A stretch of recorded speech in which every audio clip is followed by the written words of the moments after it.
Welcome to the checkup. I'm Nona Tepper. I report on health insurance here at Modern Healthcare. I wanted to talk about a recent series of payer lawsuits against pharmacy benefit managers and the role that PBMs play in determining drug prices. Here with us today is researcher Antonio Ciaccia, head of 46 Brooklyn Drug Pricing Research Agency and president of 3Axis Advisors Consultancy. Thanks for joining us, Antonio. Great to be with you, Nona. Awesome. I wanted to start by asking for some background on these PBM lawsuits. Which companies have been sued and what are the allegations? It's more of who hasn't been sued at this point. They're the largest players in the PBM marketplace have found themselves swallowed up in a number of controversies, a lot of them originating in state Medicaid programs. In my home state of Ohio, really it started a little bonfire with CVS Caremark, OptumRx, and Involve, which is a PBM most people know of under the Centene banner. And what happened in 2018 was the state of Ohio found that while pharmacies were being paid very low reimbursement rates for their Medicaid managed care program, unfortunately, they weren't really seeing the savings as a state agency. And so upon an audit from then state auditor Dave Yost, they found PBMs taking about $244 million in hidden spreads by paying the pharmacies low, billing the state high, and pocketing the difference. The state has since sued over those practices, not just in Medicaid, but against PBMs operating in the Bureau of Workers' Compensation Program and in the State Highway Patrol Fund. And it feels like that was a catalyst to kind of start a tidal wave of lawsuits and litigation across the country. Wow. So have PBMs changed their operations as a result of these lawsuits? Well, a lot of folks in the industry will refer to this as a game of whack-a-mole, and partly because PBMs aren't really PBMs anymore. PBMs are insurance companies. PBMs are mail order pharmacies, specialty pharmacies. In the case of a company like CVS Caremark, they are a retail pharmacy. And so PBMs used to exist for the sole function of facilitating the claims transaction at the pharmacy counter, but then also working on our behalf as consumers to act as a necessary friction against drug makers, wholesalers, and pharmacies who left to their own devices would charge us as much as they could get away with. However, over time, as PBMs started to get compensated from drug makers, opening their own pharmacies and making money off the very transaction they were hired to control, that traditional role has kind of been flipped on its head. And so typical and traditional regulatory approaches to smoothing out some of the margins become quite complicated when those margins can shift upstream or downstream across the enterprise. Okay. Have public and private payers changed their operations as a result of these lawsuits? We're seeing more and more Medicaid programs take a proactive approach rather than just kind of whittling around the edges, essentially blowing up their programs and starting from scratch. Whether it's working with new vendors or completely redesigning the model around better aligned governance that holds PBMs and the pharmacies that service the members in a position of a little bit more predictability and transparency. I believe that is extrapolated considerably to other public sector agencies, but also we're seeing more and more employers taking a laser focus to see how some of these practices that are being uncovered in the public level might be manifesting themselves in the commercial sector where transparency is not nearly as stringent. Can you give us some examples of how public and private payers are either blowing up their PBM operations or partnering with new players? Well, I think a perfect example right out of the gate is the Purchasers Business Group on Health, which made headlines last year after they announced that they were creating their own PBM, Emsana RX. They have since launched it as a public benefit corporation. So at least ostensibly on its surface, it seems like a more aligned approach, a more altruistic approach to a market entrant, one that seeks to truly do nothing but serve the client rather than necessarily its shareholders, or at least reducing that conflict between profits and serving the client. Purchasers Business Group on Health represents some of the largest employers in the country. And so there's a perfect example of how the proverbial twisted sister, we're not going to take it, is playing in the background to say, we're not going to continue to do business as usual. And not only are we going to essentially try and do what we can from a policy standpoint, we're going to put our money where our mouth is and push for a private market entrant to help actually upset the apple cart.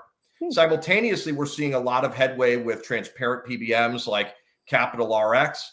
And we're also seeing a lot of headway with Mark Cuban's Cost Plus Drug Company, which is obviously making headlines because of the Cuban name. But what excites me about it is that in a world where we operate off of artificially inflated list prices, Cuban and Alex Oshmiansky, their CEO, is saying, well, let's just work on achieving the lowest net cost possible and deliver that to the consumer. Love the Twisted Sister reference. And thanks for that. So what do these suits tell us about PBM's role in determining drug prices? Yeah, I think it should be a wake-up call for everybody from lawmakers to the general public to everybody that pays the bill for prescription drugs. PBMs historically have represented a really important friction in the drug supply chain to work as a counterweight against the other end of the drug supply chain that, left to its own devices, would love to charge as much as they could get away with. But that vertical integration and increased market consolidation has made their role incredibly complicated. And no longer can we trust that they are here to truly work on our behalf. And so from a big picture perspective, as we look at ways to curtail, the US's unique dysfunction in drug pricing, PBMs were supposed to help put out the fire, but it could be argued that they poured gasoline on it in many regards.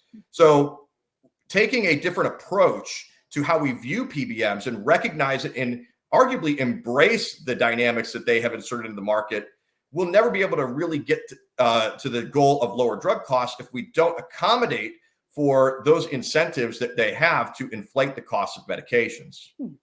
Can you talk about some of the incentives that they drive in this dynamic? Well, first and foremost, the drug marketplace is incredibly unique in that it has an exemption to the federal anti-kickback statute. If that sounds goofy, well, it's because it is. We don't have kickbacks in the US for a reason. And in the drug space, a drug maker can cough up a bunch of money and pay off a PBM in exchange for them to cover the medications on their formulary, essentially buying their way into the patient's body in many regards. Now, physicians and pharmacists have a problem with that because they would argue that it's essentially the practice of medicine at the insurance level. Now, formulary design is something that should be a preserved function of insurance companies, but we must recognize the conflict of interest that creates. Furthermore, by obtaining that anti-kickback exemption, competition in the drug marketplace does the opposite of what it does in traditional ones where kickbacks aren't allowed. Instead, drug makers compete with one another to raise the prices as a means to increase the amount of rebates, discounts, and kickbacks back to the insurance and PBM industry, but government programs as well. So we're operating right out of the gate off of brand drugs with artificially inflated list prices.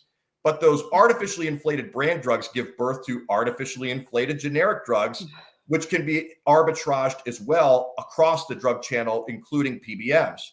So recognize that big problem in this marketplace is that everybody is operating off of fictitious, artificially inflated drug prices. And all of that translates into what the plan sponsor is billed and the patient is billed at the end of the day. So is the only solution kind of to follow the lead of PBGH and design our own PBM? Or what advice do you have for payers with either contracting with PBMs or structuring an existing PBM contract? Well, first and foremost, the word proprietary needs to be thrown into the waste paper basket, or at least as much as we could possibly get away with. What we have found is that, look, if you and I were to walk into a grocery store and be charged $20 for a gallon of milk, we'd be rightfully upset. And we would say, we're taking our wallet and purse going home, or going to another grocery store that isn't going to rip us off. Unfortunately, for the thousands of drugs that exist in the marketplace, we don't really have a good idea of what a fair price is because we're operating off of these goofy, overinflated list prices, and the net prices are almost never disclosed to us. So one of the best ways that a payer can make sure that at least they're getting some sort of a reality from a deal perspective is making sure that they get an itemized receipt for what they're being charged, and then comparing that against some benchmarks that show where a fair reality should be. In addition, from a contracting perspective, there are a number of innovative ways, I think, to better align the system. And first and foremost, and that is a really hard legal look at the contract. When you buy a stick of bubble gum at a CVS pharmacy, you get a really nice long receipt. It's a long running joke. And the terms and conditions are pretty straightforward. You know the price, you walk up to the counter and you buy it. However, when you go to buy drugs from their PBM, you're looking at a 100+ page contract that delineates how ultimately you will be exposed to cost. It's complicated for a reason, and CVS, Caremark, and all the other PBM vertically integrated enterprises fully understand that complexity is their friend and not yours. Simplifying that transaction and taking back the terms and conditions and making sure you have a great sense of comfort with it is a great way to make sure that you've aligned your contract in the right way. But in addition, making sure that you have the data necessary to examine those guarantees and to make sure that you're getting a fair rate. Now, that's self-serving coming from a consultant that analyzes data, obviously, but recognize whether you're working with us or any other firm, it's incredibly important to make sure you have a good understanding of what the prices are and whether or not they are fair. Got it. How do you feel about the future of the PBM industry? You mentioned some recent initiatives you're excited about, but are these widespread? Yeah, I believe that the current industry and its vertically integrated nature and its hyper consolidation presents a really significant challenge to unravel. Recognize that anytime somebody's getting the best price, everyone else is getting a worse price. And so when three PBMs make up about 80% of the market, it stands to reason that they're getting the best prices, much to the dismay of everybody else. And so I think a glass half full perspective from a PBM would be, haha, look how wonderful we're doing. We're lowering the cost of medications, but they're doing so for themselves. The rub is whether or not they're passing those discounts back onto their clients and patients, which in many instances they are not. What that also means is that smaller PBMs have big challenges in trying to essentially make up the difference. They're not getting as good of discounts on the front end. And even if they're passing them all through, there's no guarantee that they're better than the scraps that are being passed back by the large PBMs. So from a policy perspective, this is where I think there could be some significant opportunity to better align the market and govern PBMs to act in a more fiduciary-like role. That could really be an ultimate equalizer so that smaller PBMs can have a better leg to stand on. In addition, drug makers can also be our friends perhaps on this. Rather than saying Express Scripts, CVS, and their GPOs and rebate aggregators, you get the best deals in the market and everybody else gets screwed. Well, perhaps they could create a little bit more of an equitable playing field by not necessarily exacerbating such a big disconnect in price discrimination from their biggest customers to their smaller ones. If they do that, we could see a little bit more market diversification. Got it. Okay. Well, thank you for walking us through that. And thanks for your time today, Antonio. Again, I'm Nona Tepper. I'm a reporter at Modern Healthcare, and Antonio is the head of 46 Brooklyn and 3-Axis Advisors. If you'd like to support our work, please follow us on Twitter and LinkedIn. Thank you. Thank you, Nona.